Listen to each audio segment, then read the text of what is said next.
Bonjour tout le monde, j'espère que vous allez bien. Bienvenue toujours dans notre nouvelle chaîne YouTube, hein. Aujourd'hui, j'ai décidé de parler un petit peu sur les secrets pour réussir une bonne téléprospection, une bonne prospection téléphonique. A tout de suite!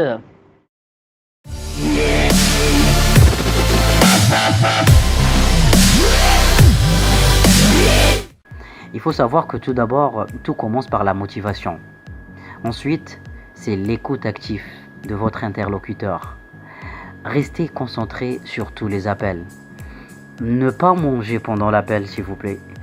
Ne pas surfer sur le net pendant l'appel. Ne pas parler à son collègue à côté pendant l'appel.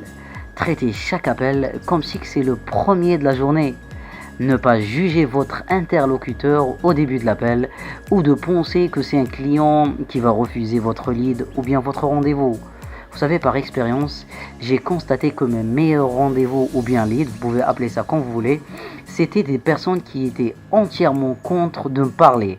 Mais avec le sourire, la patience, avoir un bon débit, se lever de temps en temps pour faciliter la circulation sanguine, la persévérance, l'envie d'avoir un meilleur salaire, un meilleur poste, un argumentaire solide, une voix bien claire, apprendre le script, apprendre le traitement d'objection et les anti-raccrochés, souligné en rouge sur les anti-raccrochés, un traitement d'objection efficace, un esprit combatif, aimer le métier, c'est très important, un mode de vie sain et bio, bien dormir, faire du sport, être assis le dos bien droit, parce que j'ai remarqué que certains téléconseillers, quand ils sont en plein appel, ils sont assis n'importe comment.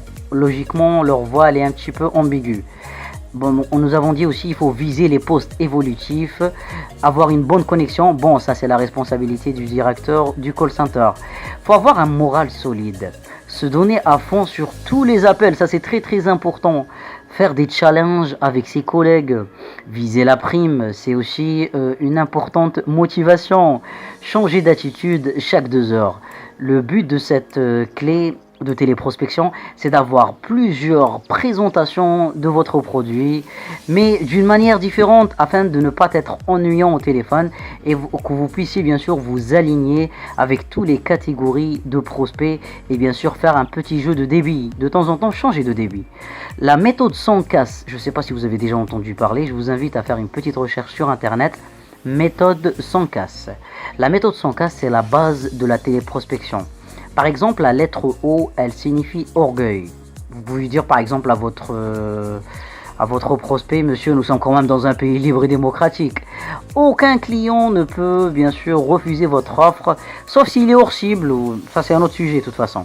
Comme je l'ai toujours dit, il ne suffit pas de maîtriser la langue française pour travailler dans un call center. Il faut aussi bien sûr avoir un minimum de qualité de téléconseiller. Le sourire bien sûr, pardon, le sourire ça se voit pas, mais ça s'entend au téléphone.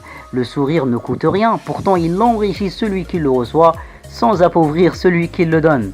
En tout cas, le reste des conseils pour augmenter le chiffre d'affaires de votre call center, c'est pour bientôt. N'hésitez pas à inviter vos collègues call center à en profiter du contenu de la vidéo. J'espère que notre collaboration sera à long terme. N'hésitez pas à partager la vidéo, à liker. Et voilà, je vous dis à la prochaine vidéo. J'ai une autre grande surprise qui vous attend.